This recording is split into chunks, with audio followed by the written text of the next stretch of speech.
দর্শক, রংপুরে বেগম রোকেয়া বিশ্ববিদ্যালয়ে উপাচার্য নিয়োগের দাবিতে মহাসড়ক অবরোধ করে বিক্ষোভ করছে শিক্ষার্থীরা। আরো খবর জানাতে সরাসরি যোগ দিচ্ছেন ফখরুল শাহিন। ফখরুল, যদি চাও টেস্ট স্বাদ হট টমেটো সস বেস্ট।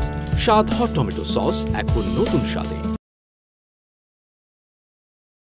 আসলে আমি এখন আছি রংপুর নগরীর মডার্ন মোড় এলাকায় এবং এই মডার্ন মোড়েই শিক্ষার্থীরা একটু আগে এসে কিন্তু এই সড়কে বসে পড়েছেন এবং এই সড়কটি ঢাকা, রংপুর এবং রংপুরের যে জেলাগুলো আছে সবগুলোর সঙ্গে সংযোগ সড়ক, অর্থাৎ এই সড়কটি যদি বন্ধ রাখা হয় তাহলে কিন্তু উত্তরবঙ্গের সঙ্গে বাকি যে জেলাগুলো আছে সবগুলো যোগাযোগ বন্ধ হয়ে যাবে এবং তাদের কর্মসূচি অনুযায়ী, পূর্ব ঘোষিত কর্মসূচি অনুযায়ী তারা কিন্তু এই অবরোধ কর্মসূচি তারা পালন করছেন এই সড়কে বসে।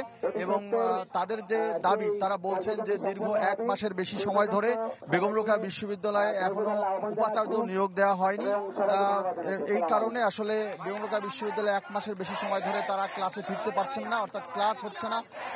একই সঙ্গে যে বেগম রোকেয়া বিশ্ববিদ্যালয়ের শিক্ষক আছেন, কর্মকর্তা কর্মচারী যারা আছেন, কেউ কিন্তু বেতন পাচ্ছেন না। অর্থাৎ তারা বলছেন যে মূলত অকার্যকর হয়ে পড়েছে, অচল হয়ে পড়েছে বেগম রোকেয়া বিশ্ববিদ্যালয় এবং সেই ভিসি নিয়োগের দাবিতে এবং বেগম রোকেয়া বিশ্ববিদ্যালয়ে ভিসি নিয়োগ করে দ্রুত যেন বিশ্ববিদ্যালয়টি কার্যক্রম চালু করা হয় এবং ক্লাস চালু করা হয় এবং বেতন ভাতা দিয়ে যেগুলো আছে সবগুলো যেন আবার পুনরায় চালু করা হয়, সেই দাবিতে কিন্তু তারা আন্দোলন করছেন। এর আগে তারা মানববন্ধন কর্মসূচি করেছেন এবং সেখান থেকেই তারা ঘোষণা দিয়েছেন যে আজকে 11টা পর্যন্ত আলটিমেটাম ছিল এবং তারপরে যে কর্মসূচি তারা পালন করছেন এবং তারা বলছেন যে ভিসি যদি নিয়োগ না হয়, দাবি যদি আদায় না হয় তাহলে তারা এর পরে আরো বড় কর্মসূচিতে যাবেন। এই ছিল এখানে তার সর্বশেষ।